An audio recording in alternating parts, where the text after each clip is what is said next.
मामले ते सफाई देण दी कही गल, नाले कीता दावा, कहा जे गल झूठी निकली तां छड़ देणगे सियासत। आम आदमी पार्टी ने जारी किया अपना चोण मैनीफेस्टो, 11 नुक्तियां वाले मनोट पत्र विच स्वामीनाथन कमीशन दी रिपोर्ट लागू करवाउण ते सूबे विच इंडस्ट्री लियाउण दी कही गल। फिल्मी कलाकार सनी देओल बने हुए ने सुर्खियां विच, मंदिर विच गुस्से नाल लाल पीले होण दा वीडियो होया वायरल, जबकि रैली दौरान एक महिला ने कीता उन्हां नूं किस। कैप्टन अमरिंदर सिंह दी पत्नी पंडित कौर दा भी होया पिंडां विच विरोध, चोण प्रचार दौरान गुस्साए पेंडुआं ने दिखाईयां कालियां झंडियां, पंडित कौर ते लाए दोष, कहा धक्का करदे ने कांगसी। ते हुशियारपुर विच बलैरो गड्डी ते रिक्शे विच जबरदस्त टक्कर, हादसे विच 10 लोकां दी मौत ते 12 दे करीब लोग जख्मी। बाबा बालक नाथ तो मत्था टेक के वापस परत रहे सन श्रद्धालु, जख्मियां नूं करवाया गया हस्पताल भर्ती। ते हुण इन्हां खबरां दा विस्तार। प्रधानमंत्री नरेंद्र मोदी ने वीरवार नूं पश्चिमी बंगाल विच एक रैली कीती। रैली नूं संबोधन करदिआं सूबे दे मुख मंत्री ते तृणमूल कांग्रेस दी प्रधान ममता बैनर्जी ते उन्होंने हमला बोलिया। मोदी ने कहा कि ममता नूं लोकां बारे ना सोच के सिर्फ अपने हितां, कुर्सी, रिश्तेदारां, भतीजे ते अपने टोलियां दी ही परवाह है। पीएम मोदी ने कहा कि ममता दीदी ने सत्ता दे नशे विच पहलां बंगाल बर्बाद किया, हुण ओह अपनी सत्ता दे जाण दे डर कारण बंगाल नूं होर तबाह करन ते तुली हुई है। मोदी ने कहा कि दीदी दी भाषा तो अंदाजा लगाया जा सकदा है कि ओह किन्नी परेशान है, हुण ओह उन्हां लई पत्थरां थप्पड़ां दी गल करदी है। मोदी ने कहा कि उन्हां नूं तां गालां दी आदत है, पर घबराई हुई दीदी देश दे संविधान दी भी बेइज्जती कर रही है। दीदी कितनी परेशान है उसका अंदाजा उनकी भाषा से लगाया जा सकता है। अब वो मेरे लिए पत्थरों की बात करती है, थप्पड़ों की बात करती है। अरे दीदी,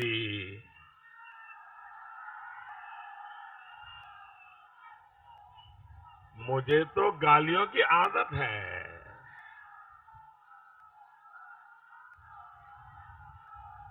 मैं तो डिक्शनरी, दुनिया की सभी डिक्शनरी की गालियों को हजम करने की ताकत अब बना ली है, लेकिन बौखलाहट में दीदी देश के संविधान का भी अपमान कर रही है। आप हैरान हो जाएंगे, वो पब्लिकली कह रही है वो देश के प्रधानमंत्री को प्रधानमंत्री मानने के लिए तैयार नहीं है। जब पश्चिम बंगाल में समुद्री तूफान आया, साइक्लोन आया, तो मैंने उन्हें दो बार फोन किया, लेकिन उनका अहंकार इतना है कि उन्होंने देश के प्रधानमंत्री से बात करना उचित नहीं माना। पश्चिम बंगाल के लोगों के साथ किया गया ये विश्वासघात, ये अहंकार ही दीदी को ले डूबेगा। कांग्रेस दे स्टार प्रचारक नवजोत सिंह सिद्धू ने प्रधानमंत्री नरेंद्र मोदी ते एक बार फिर हमला बोलिया है। नवजोत सिद्धू ने कहा पीएम मोदी जवाब देण कि पिछले 5 सालों में इस देश का 270 टन सोना गिरवी रख के 32 लाख करोड़ का कर्जा लिया गया है जां नहीं। जेकर इस देश नूं मोदी ने गिरवी नहीं रखिया तां ओह राजनीति छड्डण लई तैयार ने। सिद्धू ने कहा कि 64 सालों में 50 लाख करोड़ कर्जा होया है, पर नरेंद्र मोदी ने इन्हां 5 सालों में हिंदुस्तान का 270 टन सोना गिरवी रख के 32 लाख करोड़ कर्जा चढ़ाया है। सिद्धू ने मोदी नूं चुनौती दिंदिआं कहा कि मोदी किधरे भी गली मुहल्ले विच आ जाण, ओह उन्हां दे घर आणगे, जेकर ओह झूठा निकलिया तां ओह राजनीति छड्ड देणगे। चंद्रशेखर की सरकार जिसने हिंदुस्तान को गिरवी रख दिया था, इतना गिरवी इस मुल्क को किसी सरकार ने नहीं रखा। मैं पूछता हूं नरेंद्र मोदी, तूने सीलिंग लगा दी, तूने बसे बसाए, व्यापारियों को उजाड़ दिया, तूने लाखों लोगों के बिजनेस बंद कर दिए। जीत किसी पार्टी की नहीं होने वाली, हार और जीत इस बार हिंदुस्तान की होने वाली है, इस देश की होने वाली। मैं भारतीय जनता पार्टी के खिलाफ इसलिए बोलता हूं क्योंकि आने वाली पीढ़ी जिसके लिए ये इलेक्शन लड़ रहे हैं, कहीं वो ये ना कहे कि जब देश बर्बाद हो रहा था तो सिद्धू तमाशा देख रहा था। सिद्धू तमाशा नहीं देख रहा था। राम नाम की लूट है, लूट सके तो लूट। 3 मोदी भाग गए, चौथा बोल रहा। ਪੰਜਾਬ ਦੀ ਆਮ ਆਦਮੀ ਪਾਰਟੀ ਨੇ ਚੰਡੀਗੜ੍ਹ ਵਿਖੇ ਅੱਜ ਆਪਣਾ ਚੋਣ ਮਨੋਰਥ ਪੱਤਰ ਜਾਰੀ ਕਰ ਦਿੱਤਾ ਹੈ। ਆਮ ਆਦਮੀ ਪਾਰਟੀ ਪੰਜਾਬ ਦੇ ਸੁਨਾਮ ਹਲਕੇ ਤੋਂ ਵਿਧਾਇਕ ਤੇ ਬੁਲਾਰੇ ਅਮਨ ਅਰੋੜਾ ਨੇ ਪਾਰਟੀ ਦੇ ਸਾਥੀਆਂ ਨਾਲ 11 ਨੁਕਤਿਆਂ ਵਾਲਾ ਮੈਨੀਫੈਸਟੋ ਰਿਲੀਜ਼ ਕੀਤਾ। ਪੰਜਾਬ ਵਿੱਚ 19 ਮਈ ਨੂੰ ਪੈਣ ਵਾਲੀਆਂ ਲੋਕ ਸਭਾ ਚੋਣਾਂ ਤੋਂ 10 ਦਿਨ ਪਹਿਲਾਂ ਅੱਜ ਇਹ ਰਿਲੀਜ਼ ਕੀਤਾ ਗਿਆ। ਇਸ ਮੈਨੀਫੈਸਟੋ ਵਿੱਚ ਕਈ ਤਰ੍ਹਾਂ ਦੇ ਵਾਅਦੇ ਕੀਤੇ ਗਏ ਨੇ।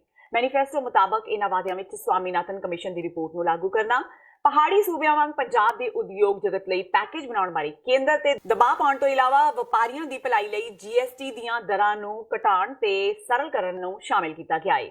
ਇਹ 11 ਪੁਆਇੰਟ ਦਾ ਮੈਨੀਫੈਸਟੋ ਹੈ ਜਿਹੜਾ ਅੱਜ ਅਸੀਂ ਆਮ ਆਦਮੀ ਪਾਰਟੀ ਪੰਜਾਬ ਯੂਨਿਟ ਹੈ ਜਿਹੜਾ ਉਹ ਰਿਲੀਜ਼ ਕਰ ਰਿਹਾ ਹੈ। ਜਿਹੜੇ ਸਭ ਤੋਂ ਪਹਿਲਾਂ ਤਾਂ ਸਵਾਮੀਨਾਥਨ ਕਮਿਸ਼ਨ ਦੀਆਂ ਰਿਪੋਰਟਾਂ ਨੂੰ ਲਾਗੂ ਕਰਾਉਣ ਦੇ ਵਿੱਚ ਆਮ ਆਦਮੀ ਪਾਰਟੀ ਦੇ ਮੈਂਬਰ ਪਾਰਲੀਮੈਂਟ ਕੋਈ ਕਸਰ ਨਹੀਂ ਛੱਡਣਗੇ। ਸੋ ਇਸੇ ਦੇ ਤਰਜ਼ ਦੇ ਉੱਪਰ ਜਿਹੜੀ ਐਗਰੋ ਬੇਸਡ ਇੰਡਸਟਰੀ ਹੈ ਔਰ 4-5 ਕਲਸਟਰ ਪੰਜਾਬ ਦੇ ਵਿੱਚ ਬੜੇ ਸਾਡੇ ਕੋਲ ਵੀ have a very clear road map, ਬੜੀ ਵਿਜ਼ਨ ਬੜੀ ਕਲੀਅਰ ਹੈ ਵੀ ਕਿੱਥੇ ਕਿਸ ਤਰ੍ਹਾਂ ਦੀ ਇੰਡਸਟਰੀ ਦਾ ਕਲਸਟਰ ਬਣ ਕੇ ਸੈਂਟਰਲ ਗਵਰਨਮੈਂਟ ਜੇ ਉਹਨਾਂ ਨੂੰ ਰਿਆਇਤਾਂ ਦੇਗੀ ਤੇ ਉਹ ਇੰਡਸਟਰੀ ਹੈ ਜਿਹੜੀ ਉਹ ਪੰਜਾਬ ਨੂੰ ਪ੍ਰਫੁੱਲਤ ਕਰ ਸਕਦੀ ਹੈ। ਸੋ ਇਹ ਸਾਡਾ ਦੂਸਰਾ ਪੁਆਇੰਟ ਹੋਏਗਾ।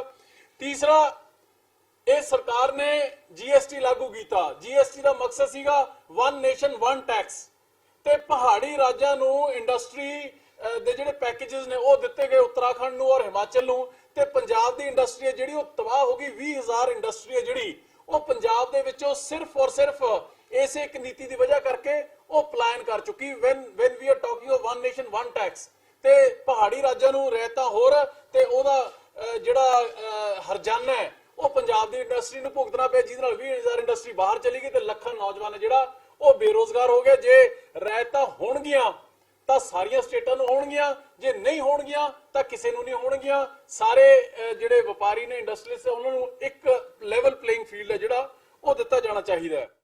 ਫਿਲਮੀ ਕਲਾਕਾਰ ਤੇ ਲੋਕ ਸਭਾ ਹਲਕਾ ਗੁਰਦਾਸਪੁਰ ਤੋਂ ਭਾਜਪਾ ਉਮੀਦਵਾਰ ਸਨੀ ਦਿਓਲ ਦੇ ਬਟਾਲਾ ਵਿੱਚ ਹੋਏ ਰੋਡ ਸ਼ੋਅ ਵਿੱਚ ਇੱਕ ਔਰਤ ਵੱਲੋਂ ਸਨੀ ਦਿਓਲ ਨੂੰ ਕਿਸ ਕੀਤੇ ਜਾਣ ਦਾ ਮਾਮਲਾ ਬਹੁਤ ਹੀ ਚਰਚਾ ਵਿੱਚ ਆ ਗਿਆ ਹੈ। ਇਸ ਵੀਡੀਓ ਨੂੰ ਸੋਸ਼ਲ ਮੀਡੀਆ ਤੇ ਕਾਫੀ ਵਾਇਰਲ ਕੀਤਾ ਜਾ ਰਿਹਾ ਹੈ। ਰੋਡ ਸ਼ੋਅ ਦੌਰਾਨ ਇੱਕ ਔਰਤ ਸਨੀ ਦਿਓਲ ਦੀ ਗੱਡੀ ਤੇ ਚੜ ਗਈ। ਸਨੀ ਦਿਓਲ ਨੂੰ ਲੱਗਿਆ ਕਿ ਔਰਤ ਉਹਨਾਂ ਨਾਲ ਫੋਟੋ ਖਿਚਵਾਉਣ ਲਈ ਗੱਡੀ ਤੇ ਚੜੀ ਹੈ, ਪਰ ਫਿਰ ਜੋ ਹੋਇਆ ਉਸ ਨਾਲ ਸਨੀ ਦਿਓਲ ਵੀ ਹੈਰਾਨ ਰਹਿ ਗਏ।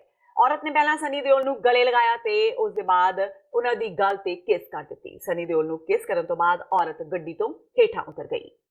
ਕਿਸ ਤੋਂ ਪਹਿਲਾਂ ਸਨੀ ਦਿਓਲ ਦੇ ਗੁੱਸੇ ਦੀ ਵੀ ਇੱਕ ਵੀਡੀਓ ਵਾਇਰਲ ਹੋਈ ਹੈ। ਦੱਸਿਆ ਜਾ ਰਿਹਾ ਹੈ ਕਿ ਸਨੀ ਦਿਓਲ ਇੱਕ ਮੰਦਿਰ ਵਿੱਚ ਮੱਥਾ ਟੇਕਣ ਗਏ ਸੀ। ਉੱਥੇ ਉਹਨਾਂ ਦੇ ਪ੍ਰਸ਼ੰਸਕ ਆ ਗਏ ਤੇ ਉਹਨਾਂ ਸਨੀ ਨਾਲ ਸੈਲਫੀਆਂ ਖਿਚਵਾਉਣ ਦੀ ਕੋਸ਼ਿਸ਼ ਕੀਤੀ, ਜਿਸ ਤੋਂ ਸਨੀ ਨੂੰ ਇੰਨਾ ਗੁੱਸਾ ਆ ਗਿਆ ਕਿ ਉਹ ਆਪਣੇ ਆਪ ਤੇ ਕਾਬੂ ਗਵਾ ਬੈਠੇ ਤੇ ਉੱਚੀ ਉੱਚੀ ਬੋਲਣ ਲੱਗ ਪਏ। ਤੁਸੀਂ ਵੀ ਦੇਖੋ ਉਹ ਵਾਇਰਲ ਵੀਡੀਓ।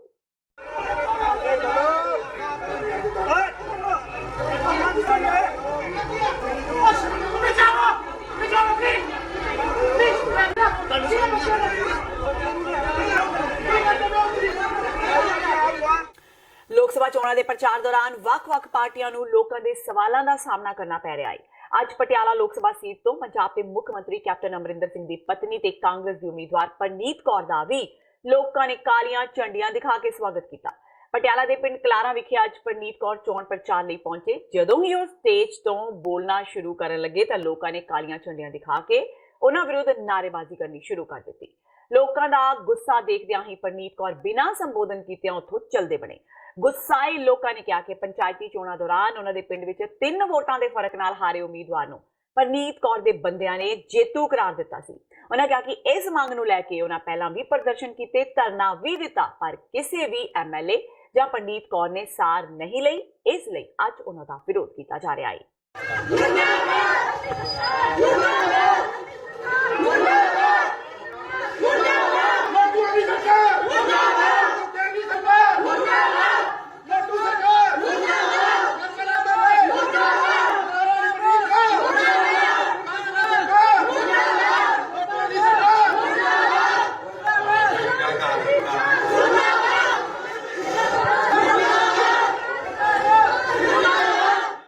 ਭਾਰੀ ਵਿਰੋਧ ਦੇ ਬਾਵਜੂਦ ਪਰਨੀਤ ਕੌਰ ਦੇ ਹੱਕ ਵਿੱਚ ਪਟਿਆਲਾ ਦਿਹਾਤੀ ਤੋਂ ਕਾਂਗਰਸ ਪਾਰਟੀ ਦੇ ਵਿਧਾਇਕ ਸਿਹਤ ਮੰਤਰੀ ਪੰਜਾਬ ਬ੍ਰਹਮ ਮਹਿੰਦਰਾ ਵੱਲੋਂ ਪਿੰਡਾਂ ਵਿੱਚ ਤੂਫਾਨੀ ਦੌਰੇ ਕੀਤੇ ਗਏ। ਇਸ ਮੌਕੇ ਤੇ ਸਿਹਤ ਮੰਤਰੀ ਬ੍ਰਹਮ ਮਹਿੰਦਰਾ ਨੇ ਕਿਹਾ ਕਿ ਅੱਜ ਪੰਜਾਬ ਦੇ ਲੋਕ ਕਾਂਗਰਸ ਦੀਆਂ ਨੀਤੀਆਂ ਤੋਂ ਖੁਸ਼ ਹੋ ਕੇ ਕਾਂਗਰਸ ਪਾਰਟੀ ਵਿੱਚ ਸ਼ਾਮਿਲ ਹੋ ਰਹੇ ਨੇ। ਉਹਨਾਂ ਕਿਹਾ ਕਿ ਪੰਜਾਬ ਵਿੱਚ ਕਾਂਗਰਸ ਪਾਰਟੀ ਸਾਰੀਆਂ ਸੀਟਾਂ ਤੇ ਵੱਡੀ ਜਿੱਤ ਹਾਸਲ ਕਰੇਗੀ। मेरा अज यह चौथा पिंड है। अज मैं 8 पिंड करने ने। 8 पिंड पूरे करने तो बाद मेरे कॉन्स्टिट्यूएंसी के जोड़े 60 पिंड है पूरे हो जाएंगे और 60 पिंडों तो बाद 12 मीटिंग मैं ਜਿਹੜੀਆਂ जोन वाइज महारानी साहब ਦੀਆਂ ਕਰਵਾਉਣੀਆਂ ਨੇ। 12 ਚੋਂ 4 ਤੇ 4 8 ਹੋ ਗਈਆਂ। 4 ਮੀਟਿੰਗਾਂ ਹੁਣ 3 ਮੀਟਿੰਗਾਂ ਰਹਿ ਗਈਆਂ ਕੱਲ ਨੂੰ ਅਸੀਂ ਪੂਰੀਆਂ ਕਰ ਦੇਣੀਆਂ। ਰਿਸਪੌਂਸ ਲੋਕਾਂ ਦਾ ਮਿਲ ਰਿਹਾ, ਬਹੁਤ ਹੁੰਗਾਰਾ ਮਿਲ ਰਿਹਾ ਜੀ, ਭਰਵਾਂ ਹੁੰਗਾਰਾ ਮਿਲ ਰਿਹਾ। ਲੋਕ ਕਾਂਗਰਸ ਨੂੰ ਵੋਟ ਪਾਉਣਾ ਚਾਹੁੰਦੇ ਨੇ। ਲੋਕ ਤੰਗ ਆ ਗਏ।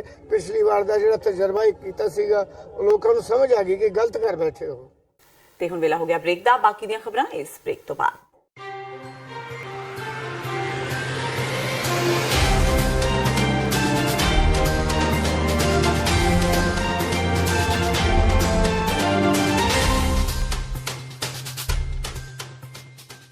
ਕੀ ਤੁਸੀਂ ਰੋਜ਼ਾਨਾ ਕੰਮ ਤੇ ਆਪਣਾ ਵਧੇਰੇ ਸਮਾਂ ਬਿਤਾਉਣ ਤੋਂ ਪਰੇਸ਼ਾਨ ਹੋ?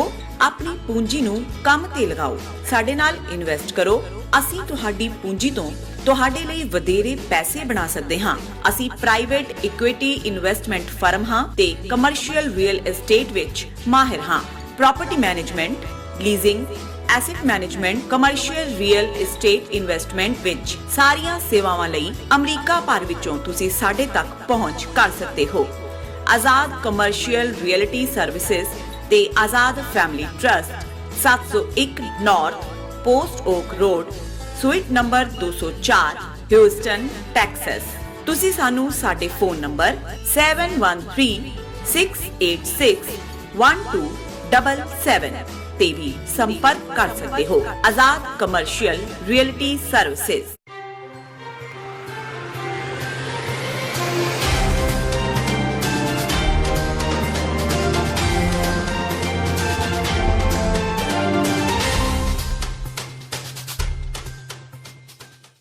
ਬ੍ਰੇਕ ਤੋਂ ਬਾਅਦ ਟੀਵੀ 84 ਦੇ ਖਬਰਾਂ ਦੇ ਬੁਲੇਟਿਨ ਵਿੱਚ ਸਵਾਗਤ ਹੈ। ਵਧਦੇ ਹਾਂ ਅਗਲੀ ਖਬਰ ਵੱਲ। ਚੋਣ ਪ੍ਰਚਾਰ ਦੌਰਾਨ ਸੁਖਬੀਰ ਬਾਦਲ ਨੂੰ ਵੀ ਅੱਜ ਫੇਰ ਕਾਲੀਆਂ ਝੰਡੀਆਂ ਦਾ ਸਾਹਮਣਾ ਕਰਨਾ ਪਿਆ। ਅਕਾਲੀ ਦਲ ਦੇ ਪ੍ਰਧਾਨ ਸੁਖਬੀਰ ਬਾਦਲ ਨੇ ਅੱਜ ਜ਼ਿਲ੍ਹਾ ਮੋਗਾ ਦੇ 4 ਵਿਧਾਨ ਸਭਾ ਹਲਕੇ ਮੋਗਾ ਸ਼ਹਿਰ, ਨਿਹਾਲ ਸਿੰਘ ਵਾਲਾ, ਧਰਮਕੋਟ ਤੇ ਬਾਗਾ ਪੁਰਾਣਾ ਵਿੱਚ ਚੁਣਾਵੀ ਰੈਲੀਆਂ ਕੀਤੀਆਂ। ਬਾਗਾ ਪੁਰਾਣਾ ਵਿੱਚ ਸਿੱਖ ਜਥੇਬੰਦੀਆਂ ਵੱਲੋਂ ਸੁਖਬੀਰ ਬਾਦਲ ਨੂੰ ਕਾਲੀਆਂ ਝੰਡੀਆਂ ਦਿਖਾਈਆਂ ਗਈਆਂ ਤੇ ਅਕਾਲੀ ਦਲ ਮੁਰਦਾਬਾਦ ਦੇ ਨਾਅਰੇ ਵੀ ਲਗਾਏ ਗਏ।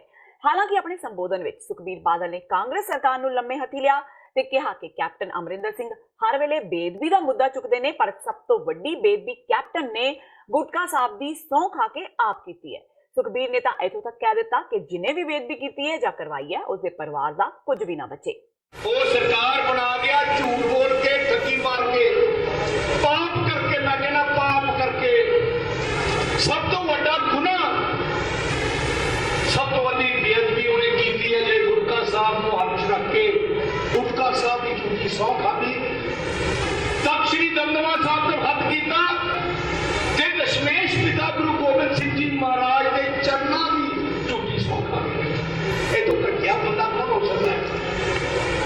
ਆਪਣੇ ਪਿੰਡਾਂ 'ਚ ਵੀ ਜਦੋਂ 2 ਘੜਿਆਂ 'ਚ ਰੌਲਾ ਪੈ ਜਾਂਦਾ, ਆਪਾਂ ਕਹਿੰਦੇ ਆ ਆਓ ਗੁਰੂ ਘਰ ਚੱਲੀਏ, ਉੱਥੇ ਬਹਿ ਕੇ ਫੈਸਲਾ ਕਰਾਂਗੇ। ਜੇ ਝੂਠ ਬੋਲਦਾ ਉਹ ਗੁਰੂ ਘਰ ਨਹੀਂ ਜਾਂਦਾ, ਡਰਦਾ ਪਰਮਾਤਮਾ ਤੋਂ। ਇੱਥੇ ਕੈਪਟਨ ਸ਼ਰੀਆਮ ਪਰਮਾਤਮਾ ਦੀ ਝੂਠੀ ਸਹੁੰ ਖਾ ਗਿਆ। ਤੈਨੂੰ ਕੋਈ ਪਰਵਾਹ ਨਹੀਂ, ਫਿਕਰੀ ਨਹੀਂ। ਆ ਨਾਸਤਿਕ ਬੰਦਾ, ਨਾਸਤਿਕ ਬੰਦਾ। ਦੇਖੋ ਮੁੱਖ ਮੰਤਰੀ ਬਣਿਆ, ਜਿਹੜਾ ਪਹਿਲਾ ਮੁੱਖ ਮੰਤਰੀ ਬਣਦਾ, ਪਹਿਲਾ ਬੰਦਾ ਕੰਮ ਕਰਦਾ ਦਰਬਾਰ ਸਾਹਿਬ ਮੱਥਾ ਟੇਕਣ ਜਾਂਦਾ। ਕੈਪਟਨ ਗਿਆ ਹੀ ਨਹੀਂ ਦਰਬਾਰ ਸਾਹਿਬ ਮੱਥਾ ਟੇਕਣ। ਤੇਰਾ ਮੁੱਖ ਮੰਤਰੀ ਨੇ ਕਹਿੰਦੇ ਲਾਇਆ। ਦੇਖੋ ਕਿੰਨਾ ਬੜਾ ਝੂਠ ਬੋਲਿਆ ਸੀ। ਘਰ ਨੌਕਰੀ, ਸਾਰਾ ਕਰਜ਼ਾ ਜਿੰਨਾ ਵੀ ਹੈ ਆੜ੍ਹਤੀਆਂ ਦਾ, ਬੈਂਕਾਂ ਦਾ, ਮੈਂ ਸਾਰਾ ਮੋੜੂੰਗਾ। ਸਮਾਰਟਫੋਨ ਤੋਂ ਲੈ ਕੇ ਲਿਸਟ ਲੰਬੀ। ਕਈ ਆਪਣੇ ਅਕਾਲੀ ਵਰਕਰ ਵੀ ਗੁੰਮਰਾਹ ਹੋ ਗਏ, ਲੀਡਰ ਵੀ ਗੁੰਮਰਾਹ ਹੋ ਗਏ, ਜਥੇਦਾਰ ਵੀ ਗੁੰਮਰਾਹ ਹੋ ਗਏ। ਜ਼ਿਆਦਾ ਸਭ ਤੋਂ ਜ਼ਿਆਦਾ ਬੇਅਦਬੀ ਕਿਹਨੇ ਕੀਤੀ? ਕਾਂਗਰਸ ਨੇ, ਰਾਜੇ ਦੀ ਪਾਰਟੀ ਨੇ ਟੈਂਕਾਂ ਤੋਪਾਂ ਨਾਲ ਦਰਬਾਰ ਸਾਹਿਬ ਤੇ ਹਮਲਾ ਕੀਤਾ। ਹਜ਼ਾਰਾਂ ਸਿੱਖ ਭੈਣ ਭਰਾਵਾਂ ਦਾ ਕਤਲੇਆਮ ਕੀਤਾ ਰਾਜੇ ਦੀ ਕਾਂਗਰਸ ਪਾਰਟੀ ਨੇ। ਹਜ਼ਾਰਾਂ ਗੁਰੂ ਘਰਾਂ ਨੂੰ ਅੱਗ ਲਾਈ ਤੇ ਬੇਅਦਬੀ ਦੀ ਗੱਲ ਛੱਡ। ਸਾਬਕਾ ਕੈਬਨਿਟ ਮੰਤਰੀ ਬਿਕਰਮ ਸਿੰਘ ਮਜੀਠੀਆ ਨੇ ਲੋਕ ਸਭਾ ਹਲਕਾ ਖਡੂਰ ਸਾਹਿਬ ਵਿੱਚ ਬੀਬੀ ਜਾਗੀਰ ਕੌਰ ਦੇ ਹੱਕ ਵਿੱਚ ਕੀਤੇ ਜਾ ਰਹੇ ਚੋਣ ਜਲਸੇ ਦੌਰਾਨ ਮੁੱਖ ਮੰਤਰੀ ਕੈਪਟਨ ਅਮਰਿੰਦਰ ਸਿੰਘ ਤੇ ਵੱਡੇ ਸ਼ਬਦੀ ਹਮਲੇ ਕੀਤੇ। ਉਹਨਾਂ ਕਿਹਾ ਕਿ ਜੋ ਬੰਦਾ ਗੁਰੂ ਗੋਬਿੰਦ ਸਿੰਘ ਜੀ ਦੇ ਚਰਨਾਂ ਦੀ ਸਹੁੰ ਖਾ ਕੇ ਆਪਣੇ ਵਾਅਦਿਆਂ ਤੋਂ ਭੱਜ ਗਿਆ ਹੋਵੇ, ਉਹ ਬੰਦਾ ਕਿੰਨਾ ਘਟੀਆ ਹੋਏਗਾ ਤੇ ਉਸ ਦੀ ਸੋਚ ਕਿੰਨੀ ਨੀਵੀਂ ਹੋਵੇਗੀ। ਇਸ ਗੱਲ ਦਾ ਅੰਦਾਜ਼ਾ ਖੁਦ ਹੀ ਲਗਾਇਆ ਜਾ ਸਕਦਾ ਹੈ। ਮਜੀਠੀਆ ਨੇ ਇੱਥੇ ਹੀ ਬਸ ਨਹੀਂ ਕੀਤੀ। ਉਹਨਾਂ ਕਿਹਾ ਕਿ ਕਾਂਗਰਸ ਨੇ ਘਰ ਘਰ ਜਾ ਕੇ ਲੋਕਾਂ ਨਾਲ ਲਿਖਤੀ ਵਾਅਦੇ ਕੀਤੇ ਸਨ, ਜਿਸ ਕਰਕੇ ਬੁੱਧ ਸਿੰਘ ਵਰਗੇ ਕਿਸਾਨਾਂ ਦੀਆਂ ਜ਼ਮੀਨਾਂ ਵੀ ਕੁਰਕ ਹੋ ਚਲੀਆਂ ਸਨ ਤੇ ਕਿਸਾਨਾਂ ਦੇ ਗੰਨੇ ਦੇ ਹਜ਼ਾਰਾਂ ਕਰੋੜ, ਮੁਲਾਜ਼ਮਾਂ ਦੀਆਂ ਡੀਏ ਦੀਆਂ ਕਿਸ਼ਤਾਂ, ਬੱਚਿਆਂ ਦੀਆਂ ਸਕੂਲੀ ਵਰਦੀਆਂ ਤੱਕ ਕੈਪਟਨ ਅਮਰਿੰਦਰ ਸਿੰਘ ਦੀ ਸਰਕਾਰ ਖਾ ਗਈ। ਅੱਜ ਆਪ ਦੀ ਕਮੀ ਪੇਸ਼ੀਆਂ ਲੁਕਾਉਣ ਲਈ ਇਹ ਡਰਾਮਾ ਕਰਦੇ ਆ, ਕਿਉਂਕਿ ਪਤਾ ਸੀ ਲੋਕਾਂ ਨਾਲ ਧੋਖਾ ਕੀਤਾ, ਧੋਖੇ ਤੋਂ ਬਚਣ ਦੀਆਂ ਸਕੀਮਾਂ ਲੜਾਉਂਦੇ ਆ, ਮਗਰ ਬਚਿਆ ਨਹੀਂ। ਆਪ ਦੀ ਹਰ ਕਾਰਗੁਜ਼ਾਰੀ 'ਚ ਫੇਰ ਜਦੋਂ ਤੋਂ ਹੋ ਜੇ ਲਿਫਟਿੰਗ ਚੰਗੀ ਤੇ ਫੇਰ ਹੋ ਗਿਆ ਕੈਪਟਨ ਅਮਰਿੰਦਰ, ਤੇ ਜਦੋਂ ਹੋ ਜੇ ਫੇਲੀਅਰ ਤੇ ਫੇਰ ਹੋ ਗਏ ਸਾਰੇ ਸਾਰੇ ਅੱਡ-ਅੱਡ ਲੋਕ ਜ਼ਿੰਮੇਵਾਰ। ਸਿਰਫ ਤੇ ਸਿਰਫ ਅੱਜ ਕਿਸਾਨ ਨੂੰ ਜੇ 1000 ਕਰੋੜ ਗੰਨੇ ਦਾ ਨਹੀਂ ਮਿਲ ਰਿਹਾ ਕਿ ਇਹ ਕੈਪਟਨ ਦੀ ਫੇਲੀਅਰ ਹੈ ਕਿ ਕਿਹਦਾ ਫੇਲੀਅਰ ਹੈ? ਆਲੂ ਦਾ ਕਿਸਾਨ ਰੋੜਦਾ, ਇਹ ਕੈਪਟਨ ਦਾ ਫੇਲੀਅਰ ਹੈ ਕਿ ਕਿਹਦਾ ਫੇਲੀਅਰ ਹੈ? ਜੇ ਉਹਨੂੰ ਗਰਦਾਵਰੀ ਤੋਂ ਬਾਅਦ ਵੀ ਉਹਨਾਂ ਨੂੰ ਪੈਸੇ ਨਹੀਂ ਪਹੁੰਚ ਰਹੇ, ਆਪਣੀ ਜੋ ਫਸਲ ਖਰਾਬ ਹੋਈ ਹੈ ਮੌਸਮ ਦੀ ਖਰਾਬੀ ਕਰਕੇ, ਨਾ 17 ਦੇ ਮਿਲੇ, ਨਾ 18 ਦੇ ਮਿਲੇ, ਨਾ 19 ਦੇ ਮਿਲੇ, ਉਹ ਪੈਸੇ ਖਾ ਗਈ ਹੈ ਸਰਕਾਰ ਕਾਂਗਰਸ ਦੀ। ਇਸੇ ਤਰੀਕੇ ਨਾਲ ਆ ਬਾਰਦਾਨੇ ਦੇ ਮਸਲੇ 'ਚ ਇਹ ਕਾਂਗਰਸ ਪਾਰਟੀ ਦੀ ਫੇਲੀਅਰ ਹੈ। ਇਹ ਰਲ ਮਿਲ ਕੇ ਅੱਜ ਕਿਸਾਨਾਂ ਨੂੰ ਰਗੜਨ ਦਾ ਕੰਮ ਕਰ ਰਹੇ ਆ। ਜਿਹੜੇ ਫਾਲਟੀ ਮੀਟਰ ਮੰਡੀਆਂ 'ਚ ਬੇਨਕਾਬ ਲੋਕਾਂ ਨੇ ਕੀਤੇ ਜਾਂ ਪਾਰਟੀ ਦੇ ਸਾਡੇ ਉਹ ਜ਼ਿੰਮੇਵਾਰ ਭੈਣ ਜੀ ਨੇ ਵੀ ਕੀਤੇ, ਇਹ ਅਸਲੀਅਤ ਹੈ ਕਿ ਸਿਰਫ ਤੇ ਸਿਰਫ ਇਹ ਕੈਪਟਨ ਅਬਦੀ ਸਾਹਿਬ ਦੀ ਫੇਲੀਅਰ ਹੈ, ਔਰ ਕੁਝ ਨਹੀਂ। ਉਧਰ ਕਾਂਗਰਸ ਦੇ ਉਮੀਦਵਾਰ ਜਸਵੀਰ ਸਿੰਘ ਡਿੰਪਾ ਵੱਲੋਂ ਵਿਧਾਨ ਸਭਾ ਹਲਕਾ ਖਡੂਰ ਸਾਹਿਬ ਦੇ 1 ਦਰਜਨ ਪਿੰਡਾਂ ਵਿੱਚ ਚੋਣ ਰੈਲੀਆਂ ਕੀਤੀਆਂ ਗਈਆਂ। ਇਸ ਮੌਕੇ ਹਲਕਾ ਵਿਧਾਇਕ ਰਮਨਜੀਤ ਸਿੰਘ ਸਿੱਕੀ ਚੋਣ ਰੈਲੀਆਂ ਵਿੱਚ ਜਿੱਥੇ ਨਜ਼ਰ ਹੀ ਨਹੀਂ ਆਏ, ਉੱਥੇ ਉਹਨਾਂ ਦੇ ਸਮਰਥਕ ਡਿੰਪਾ ਦੇ ਨਾਲ ਜ਼ਰੂਰ ਦਿਖਾਈ ਦਿੱਤੇ। ਇਸ ਮੌਕੇ ਡਿੰਪਾ ਵੱਲੋਂ ਕਾਂਗਰਸ ਸਰਕਾਰ ਬਣਨ ਤੇ ਲੋਕਾਂ ਨੂੰ ਸਹੂਲਤਾਂ ਦੇਣ ਦਾ ਵਾਅਦਾ ਕਰ ਵੋਟਾਂ ਮੰਗੀਆਂ ਗਈਆਂ। ਇਸ ਮੌਕੇ ਡਿੰਪਾ ਨੇ ਪੱਤਰਕਾਰਾਂ ਨਾਲ ਗੱਲਬਾਤ ਕਰਦਿਆਂ ਕਿਹਾ ਕਿ ਜੇ ਉਹ ਜਿੱਤ ਕੇ ਪਾਰਲੀਮੈਂਟ ਪਹੁੰਚਦੇ ਨੇ ਤਾਂ ਉਹਨਾਂ ਦੀ ਇਹ ਪੂਰੀ ਕੋਸ਼ਿਸ਼ ਹੋਵੇਗੀ ਕਿ ਉਹ ਹਲਕੇ ਦੇ ਲੋਕਾਂ ਦੇ ਸੰਪੂਰਨ ਵਿਕਾਸ ਦੇ ਨਾਲ-ਨਾਲ ਵੱਡੀਆਂ ਇੰਡਸਟਰੀਆਂ ਲੈ ਕੇ ਆਉਣ ਤਾਂ ਜੋ ਲੋਕਾਂ ਨੂੰ ਰੋਜ਼ਗਾਰ ਦੇ ਮੌਕੇ ਪੈਦਾ ਹੋ ਸਕਣ। ਇਸ ਇਲਾਕੇ 'ਚ ਵੱਧ ਤੋਂ ਵੱਧ ਇੰਡਸਟਰੀ ਆਵੇ, ਇੰਡਸਟਰੀਅਲ ਪੈਕੇਜ ਲੈ ਕੇ ਦਿਓ। ਇਸ ਇਲਾਕੇ ਨੂੰ ਰਿਲੀਜੀਅਸ ਟੂਰਿਸਟ ਸਰਕਟ ਬਣਾ ਕੇ ਟੂਰਿਜ਼ਮ ਨੂੰ ਪ੍ਰਮੋਟ ਕਰੂੰਗਾ। ਇੱਕ ਇਸ ਇਲਾਕੇ 'ਚ ਸਾਡੇ ਜਿਹੜਾ ਖਡੂਰ ਸਾਹਿਬ ਪਾਰਲੀਮੈਂਟਰੀ ਕੌਂਸਟੀਟੂਐਂਸੀ, ਇੱਥੇ ਕੋਈ ਯੂਨੀਵਰਸਿਟੀ ਹੈ ਨਹੀਂ, ਕੋਈ ਇੰਸਟੀਚਿਊਟ ਆਫ ਐਕਸੀਲੈਂਸ ਹੈ ਨਹੀਂ। ਮੈਂ ਉਸ ਨੂੰ ਤਿਆਰ ਕਰੂੰਗਾ। ਫਿਰ ਮੈਂ ਇਸ ਤੋਂ ਇਲਾਵਾ ਇੱਕ ਜਿਹਨੂੰ ਕਹਿ ਦਿੰਦੇ ਆ ਚੰਗਾ super speciality multi speciality hospital ਲੈ ਕੇ ਆਉਂ। ਆ ਜਿਹੜੇ 80 ਲੋਕ ਦੇ ਇਹਨਾਂ ਤੇ ਵੱਧ ਤੋਂ ਵੱਧ ਇਹਨਾਂ ਦੇ ਜਿਹੜੇ ਪ੍ਰਧਾਨ ਮੰਤਰੀ ਆਵਾਸ ਯੋਜਨਾ 'ਚ ਇਹਨਾਂ ਦੇ ਵੱਧ ਤੋਂ ਵੱਧ ਜਿਹੜੇ ਆ ਉਹ ਮਕਾਨ ਲੈ ਕੇ ਆਉਂਗਾ। ਸੋ ਇੱਕ ਮੈਂ ਜੌਬ ਜਨਰੇਸ਼ਨ ਕਰਵਾਉਣ ਵਾਸਤੇ ਇੰਡਸਟਰੀ ਨੂੰ ਪ੍ਰਫੁੱਲਤ ਕਰੂੰਗਾ ਤਾਂ ਜੋ ਵੱਧ ਤੋਂ ਵੱਧ ਲੋਕਾਂ ਨੂੰ ਰੋਜ਼ਗਾਰ ਮਿਲ ਸਕੇ। ਲੋਕ ਸਭਾ ਚੋਣਾਂ ਦੀ ਤਰੀਕ ਨੇੜੇ ਆਉਂਦਿਆਂ ਹੀ ਸਾਰੀਆਂ ਪਾਰਟੀਆਂ ਨੇ ਆਪਣੀਆਂ ਸਰਗਰਮੀਆਂ ਨੂੰ ਹੋਰ ਤੇਜ਼ ਕਰ ਦਿੱਤਾ ਹੈ। ਅੱਜ ਹਰ ਪਾਰਟੀ ਆਪਣੀ ਜਿੱਤ ਦਾ ਦਾਅਵਾ ਕਰਦੀ ਹੋਈ ਪਿੰਡਾਂ ਵਿੱਚ ਜਾ ਕੇ ਰੈਲੀਆਂ ਕਰ ਰਹੀ ਹੈ। ਇਸੇ ਦੇ ਚਲਦਿਆਂ ਅੱਜ ਬਰਨਾਲਾ ਵਿੱਚ ਲੋਕ ਸਭਾ ਹਲਕਾ ਸੰਗਰੂਰ ਤੋਂ ਆਮ ਆਦਮੀ ਪਾਰਟੀ ਦੇ ਉਮੀਦਵਾਰ ਭਗਵੰਤ ਮਾਨ, ਜੋ ਕਿ ਪਿਛਲੀ ਲੋਕ ਸਭਾ ਚੋਣ ਵਿੱਚ 20 MP ਚੁਣੇ ਗਏ ਸਨ, ਇਸ ਵਾਰ ਵੀ ਪੂਰੀ ਤਾਕਤ ਲਗਾ ਰਹੇ ਨੇ। ਉਹਨਾਂ ਅੱਜ ਬਰਨਾਲਾ ਦੇ ਤਕਰੀਬਨ 15 ਪਿੰਡਾਂ ਵਿੱਚ ਰੈਲੀਆਂ ਕੀਤੀਆਂ ਤੇ ਲੋਕਾਂ ਨੂੰ ਵੋਟ ਲਈ ਅਪੀਲ ਕੀਤੀ। ਇਸ ਦੌਰਾਨ ਮਾਨ ਨੇ ਆਪਣੀ ਵਿਰੋਧੀ ਪਾਰਟੀਆਂ ਤੇ ਤਿੱਖੇ ਹਮਲੇ ਵੀ ਕੀਤੇ। ਮਾਨ ਨੇ ਲੋਕਾਂ ਵੱਲੋਂ ਉਮੀਦਵਾਰਾਂ ਨੂੰ ਘੇਰ ਕੇ ਸਵਾਲ ਕੀਤੇ ਜਾਣ ਤੇ ਕਿਹਾ ਕਿ ਇਹ ਰੀਤ ਉਹਨਾਂ ਨੇ ਚਲਾਈ ਹੈ। ਉਹਨਾਂ ਕਿਹਾ ਕਿ ਉਹਨਾਂ ਨੇ ਵੋਟਰਾਂ ਨੂੰ ਪਿਛਲੀਆਂ ਚੋਣਾਂ ਵਿੱਚ ਕਿਹਾ ਸੀ ਕਿ ਜਦੋਂ ਵੀ ਕੋਈ ਆਗੂ ਆਵੇ ਤਾਂ ਉਹਨਾਂ ਨੂੰ ਆਪਣੇ ਪਿੰਡ ਸ਼ਹਿਰ ਦੇ ਵਿਕਾਸ ਬਾਰੇ ਜ਼ਰੂਰ ਪੁੱਛਿਆ ਜਾਵੇ, ਜਿਸ ਦੇ ਚਲਦਿਆਂ ਅੱਜ ਪੰਜਾਬ ਦੀ ਜਨਤਾ ਹਰ ਆਗੂ ਨੂੰ ਸਵਾਲ ਕਰ ਰਹੀ ਹੈ। ਦੇਖੋ ਜੀ, ਮੁੱਦੇ ਤਾਂ ਬਦਲਣਾ ਜੇ ਕੋਈ ਮੁੱਦਾ ਹੱਲ ਹੋਇਆ ਹੋਵੇ। ਬੇਰੁਜ਼ਗਾਰੀ ਸਭ ਤੋਂ ਵੱਡਾ ਮੁੱਦਾ ਜੀ। ਚੁੱਲ੍ਹਿਆਂ ਦੀ ਅੱਗ ਬੁਝ ਗਈ, ਮੁੰਡੇ ਕੁੜੀਆਂ ਸਾਡੇ ਜਾਂ ਤਾਂ ਬਾਹਰ ਨੂੰ ਭੱਜ ਰਹੇ ਜਾਂ ਫਿਰ ਇੱਥੇ ਫਿਰ ਵਿਹਲੇ ਮਨ ਨੇ ਭਟਕ ਰਹੇ ਨੇ, ਠੀਕ ਹੈ ਨਾ। ਉੱਤੋਂ ਬਦਨਾਮੀਆਂ ਉਹਨਾਂ ਦੀਆਂ ਅੱਡ ਹੁੰਦੀਆਂ ਨੇ, ਤਾਂ ਹੁੱਲੜਬਾਜ਼ ਨੇ, ਲੀਡਰ ਵੀ ਕਹਿ ਰਹੇ ਨੇ ਤਾਂ ਨਸ਼ੇੜੀ ਨੇ, ਇਹ ਤਾਂ ਐਂ ਨੇ। ਸੋ ਜੇ ਉਹਨਾਂ ਨੂੰ ਕੰਮ ਮਿਲ ਜੇ ਸਾਰੀਆਂ ਸਮੱਸਿਆਵਾਂ ਹੱਲ ਹੋ ਜਾਣ। ਤੁਸੀਂ ਕਿਸੇ ਇਹੋ ਜਿਹੇ ਬੰਦੇ ਨੂੰ ਜਾਣਦੇ ਹੋ ਜਿਹੜਾ ਨੌਕਰੀ ਵੀ ਕਰਦਾ ਹੋਵੇ ਤੇ ਚਿੱਟਾ ਵੀ ਖਾਂਦਾ ਹੋਵੇ?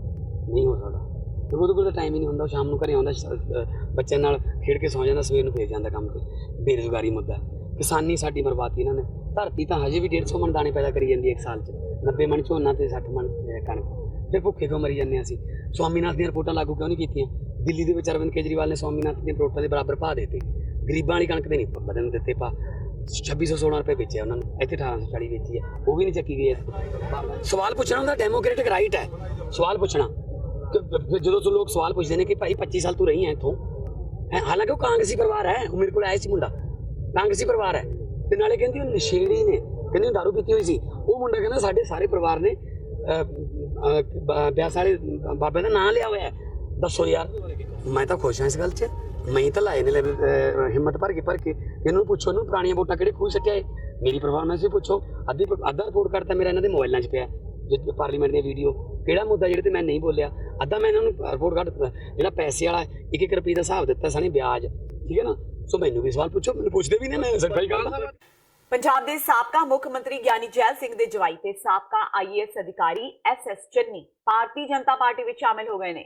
ਉਹ ਕੁਝ ਹੀ ਦਿਨ ਪਹਿਲਾਂ ਆਪਣੇ ਅਹੁਦੇ ਤੋਂ ਸੇਵਾ ਮੁਕਤ ਹੋਏ ਨੇ ਤੇ ਅਗਲੇ ਹਫ਼ਤੇ ਹੀ ਉਹਨਾਂ ਸਿਆਸੀ ਪਾਰੀ ਦੀ ਸ਼ੁਰੂਆਤ ਵੀ ਕਰ ਲਈ। ਚੰਨੀ ਨੂੰ ਭਾਜਪਾ ਦੇ ਕੇਂਦਰੀ ਮੰਤਰੀ ਨਿਤਿਨ ਗਡਕਰੀ ਨੇ ਪਾਰਟੀ ਵਿੱਚ ਸ਼ਾਮਿਲ ਕੀਤਾ। ਚੰਨੀ ਪੰਜਾਬ ਦੇ ਮੁੱਖ ਸੂਚਨਾ ਅਧਿਕਾਰੀ ਵਜੋਂ ਸੇਵਾ ਮੁਕਤ ਹੋਏ ਸਨ। ਪੰਜਾਬ ਵਿੱਚ ਖਾੜਕੂਵਾਦ ਦੇ ਦੌਰ ਦੌਰਾਨ ਚੰਨੀ ਲੁਧਿਆਣਾ ਤੇ ਗੁਰਦਾਸਪੁਰ ਦੇ ਡਿਪਟੀ ਕਮਿਸ਼ਨਰ ਵੀ ਰਹਿ ਚੁੱਕੇ ਸਨ। SS ਚੰਨੀ ਬਾਰੇ ਇਹ ਕਿਆਸ ਸਨ ਕਿ ਉਹ ਸ਼੍ਰੋਮਣੀ ਅਕਾਲੀ ਦਲ ਦੀ ਟਿਕਟ ਤੇ ਲੁਧਿਆਣਾ ਤੋਂ ਲੋਕ ਸਭਾ ਚੋਣ ਲੜ ਸਕਦੇ ਨੇ, ਪਰ ਅਕਾਲੀ ਦਲ ਨੇ ਮਹੇਸ਼ਿੰਦਰ ਸਿੰਘ ਗਰੇਵਾਲ ਨੂੰ ਟਿਕਟ ਦੇ ਦਿੱਤੀ ਸੀ। ਹੁਣ ਉਹ ਭਾਜਪਾ ਵਿੱਚ ਸ਼ਾਮਿਲ ਹੋ ਗਏ। ਸ਼੍ਰੋਮਣੀ ਗੁਰਦੁਆਰਾ ਪ੍ਰਬੰਧਕ ਕਮੇਟੀ ਦੇ ਮਰਹੂਮ ਪ੍ਰਧਾਨ ਗੁਰਚਰਨ ਸਿੰਘ ਟੌੜਾ ਦੇ ਭਤੀਜੇ ਉਪਕਾਰ ਸਿੰਘ ਟੌੜਾ ਨੇ ਅੱਜ ਕਾਂਗਰਸ ਪਾਰਟੀ ਦਾ ਹੱਥ ਫੜ ਲਿਆ ਹੈ। ਮੁੱਖ ਮੰਤਰੀ ਕੈਪਟਨ ਅਮਰਿੰਦਰ ਸਿੰਘ ਨੇ ਉਹਨਾਂ ਨੂੰ ਕਾਂਗਰਸ ਵਿੱਚ ਜੀ ਆਇਆਂ ਨੂੰ ਕਿਹਾ। ਉਪਕਾਰ ਸਿੰਘ ਟੌੜਾ ਦੇ ਨਾਲ ਉਹਨਾਂ ਦੀ ਪਤਨੀ ਰਣਦੀਪ ਕੌਰ ਟੌੜਾ ਵੀ ਪਾਰਟੀ ਵਿੱਚ ਸ਼ਾਮਿਲ ਹੋਏ ਨੇ। ਇਸ ਤੋਂ ਇਲਾਵਾ ਆਮ ਆਦਮੀ ਪਾਰਟੀ ਤੇ ਤ੍ਰਿਣਮੂਲ ਕਾਂਗਰਸ ਦੀ ਲੀਡਰ ਅੰਮ੍ਰਿਤ ਗਿੱਲ ਵੀ ਕਾਂਗਰਸ ਵਿੱਚ ਸ਼ਾਮਿਲ ਹੋ ਗਈ ਹੈ।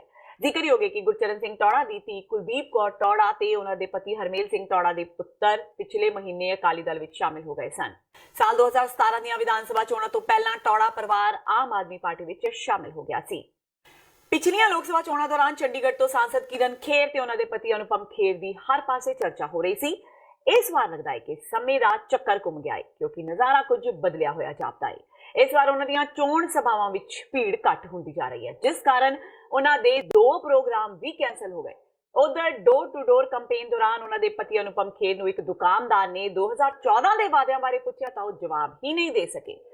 ਅਨੁਪਮ ਖੇਰ ਆਪਣੇ ਸਮਰਥਕਾਂ ਨਾਲ ਸੈਕਟਰ 28 ਦੇ ਬਾਜ਼ਾਰ ਵਿੱਚ ਲੋਕਾਂ ਨਾਲ ਗੱਲ ਕਰ ਰਹੇ ਸਨ। ਇਸ ਦੌਰਾਨ ਇੱਕ ਦੁਕਾਨਦਾਰ ਅਧਿਰਾਜ ਨੇ ਉਹਨਾਂ ਅੱਗੇ 5 ਸਾਲ ਪਹਿਲਾਂ ਦਾ ਅਖਬਾਰ ਕਰ ਦਿੱਤਾ ਤੇ ਅਨੁਪਮ ਖੇਰ ਨੂੰ ਸਾਰੇ ਵਾਅਦੇ ਪੜ੍ਹਨ ਲਈ ਕਿਹਾ।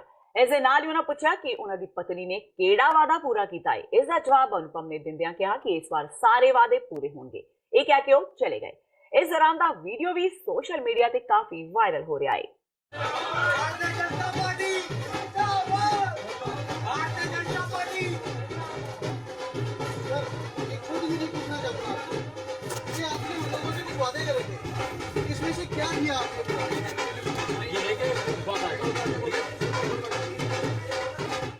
ਡੇਰਾ ਸਿਰਸਾ ਮੁਖੀ ਗੁਰਮੀਤ ਰਾਮ ਰਹੀਮ ਦੀ ਮੂੰਹ ਬੋਲੀ ਧੀ ਹਨੀਪ੍ਰੀਤ ਨੂੰ ਅੱਜ ਫੇਰ ਪੰਜਾਬ ਤੇ ਹਰਿਆਣਾ ਹਾਈਕੋਰਟ ਤੋਂ ਰਾਹਤ ਨਹੀਂ ਮਿਲੀ। ਹਨੀਪ੍ਰੀਤ ਨੂੰ ਪੰਚਕੂਲਾ ਵਿੱਚ ਦੰਗੇ ਭੜਕਾਉਣ ਦੇ ਮਾਮਲੇ ਵਿੱਚ ਗ੍ਰਿਫਤਾਰ ਕੀਤਾ ਗਿਆ ਸੀ। ਅੱਜ ਯਾਨੀ ਕਿ 9 ਮਈ ਨੂੰ ਪੰਜਾਬ ਤੇ ਹਰਿਆਣਾ ਹਾਈਕੋਰਟ ਵਿੱਚ ਹਨੀਪ੍ਰੀਤ ਦੀ ਜ਼ਮਾਨਤ ਦੀ ਅਰਜ਼ੀ ਦੀ ਸੁਣਵਾਈ ਦੌਰਾਨ ਬਿਨਾਂ ਕਿਸੇ ਰਾਹਤ ਤੋਂ 26 ਅਗਸਤ ਨੂੰ ਅਗਲੀ ਸੁਣਵਾਈ ਦੀ ਤਾਰੀਖ ਰੱਖ ਦਿੱਤੀ ਗਈ ਹੈ। ਸੁਣਵਾਈ ਦੌਰਾਨ ਖਬਰਾਂ ਦਾ ਹਵਾਲਾ ਦਿੰਦਿਆਂ ਹਾਈਕੋਰਟ ਨੇ ਕਿਹਾ ਕਿ 25 ਅਗਸਤ 2017 ਨੂੰ ਪੰਚਕੂਲਾ ਵਿੱਚ ਦੰਗੇ ਭੜਕਾਉਣ ਦੀ ਸਾਜ਼ਿਸ਼ ਹਨੀਪ੍ਰੀਤ ਵੱਲੋਂ ਹੀ ਰਚੀ ਗਈ ਸੀ। ਅਦਾਲਤ ਨੇ ਇਹ ਵੀ ਕਿਹਾ ਕਿ ਡੇਰਾ ਸਿਰਸਾ ਵਿੱਚ ਰਹਿਣ ਵਾਲੀਆਂ ਛੋਟੀਆਂ ਬੱਚੀਆਂ ਨੂੰ ਹਨੀਪ੍ਰੀਤ ਹੀ ਗੁੰਮਰਾਹ ਕਰਕੇ ਗੁਰਮੀਤ ਰਾਮ ਰਹੀਮ ਤੱਕ ਲੈ ਕੇ ਜਾਂਦੀ ਸੀ। ਹੁਸ਼ਿਆਰਪੁਰ ਵਿੱਚ ਇੱਕ ਬਲੈਰੋ ਗੱਡੀ ਤੇ ਰਿਕਸ਼ੇ ਵਿੱਚ ਜ਼ਬਰਦਸਤ ਟੱਕਰ ਹੋਣ ਕਰਕੇ ਭਿਆਨਕ ਸੜਕ ਹਾਦਸਾ ਵਾਪਰ ਗਿਆ। ਹਾਦਸੇ ਵਿੱਚ 10 ਲੋਕਾਂ ਦੀ ਮੌਤ ਤੇ 12 ਦੇ ਕਰੀਬ ਲੋਕ ਜ਼ਖਮੀ ਹੋ ਗਏ ਨੇ। ਦਰਅਸਲ ਇਹ ਸਾਰੇ ਬਾਬਾ ਬਾਲਕ ਨਾਥ ਤੋਂ ਮੱਥਾ ਟੇਕ ਕੇ ਆ ਰਹੇ ਸਨ ਕਿ ਉਹਨਾਂ ਰੋਡ ਨੇੜੇ ਇਹ ਭਿਆਨਕ ਹਾਦਸਾ ਵਾਪਰ ਗਿਆ। ਮਰਨ ਵਾਲਿਆਂ ਵਿੱਚ 2 ਬੱਚੇ, 3 ਔਰਤਾਂ ਤੇ 5 ਮਰਦ ਸ਼ਾਮਿਲ ਨੇ। ਸਾਰੇ ਮ੍ਰਿਤਕ ਦਸੂਹਾ ਦੇ ਦੱਸੇ ਜਾ ਰਹੇ ਨੇ। ਹਾਦਸਾ ਹੁਸ਼ਿਆਰਪੁਰ ਨਗਰ ਨਿਗਮ ਦਫ਼ਤਰ ਦੇ ਨਜ਼ਦੀਕ ਉਦੋਂ ਵਾਪਰਿਆ ਜਦੋਂ ਬਲੈਰੋ ਪਿਕਅਪ ਰਿਕਸ਼ੇ ਨੂੰ ਬਚਾਉਂਦੀ ਹੋਈ ਦਰਖਤ ਨਾਲ ਟਕਰਾ ਗਈ। ਜ਼ਖਮੀਆਂ ਨੂੰ ਨੇੜਲੇ ਹਸਪਤਾਲ ਵਿੱਚ ਦਾਖਲ ਕਰਵਾਇਆ ਗਿਆ। ਫਿਲਹਾਲ ਪ੍ਰਸ਼ਾਸਨ ਨੇ ਮੌਕੇ ਤੇ ਪਹੁੰਚ ਆਪਣੀ ਕਾਰਵਾਈ ਆਰੰਭ ਦਿੱਤੀ ਹੈ।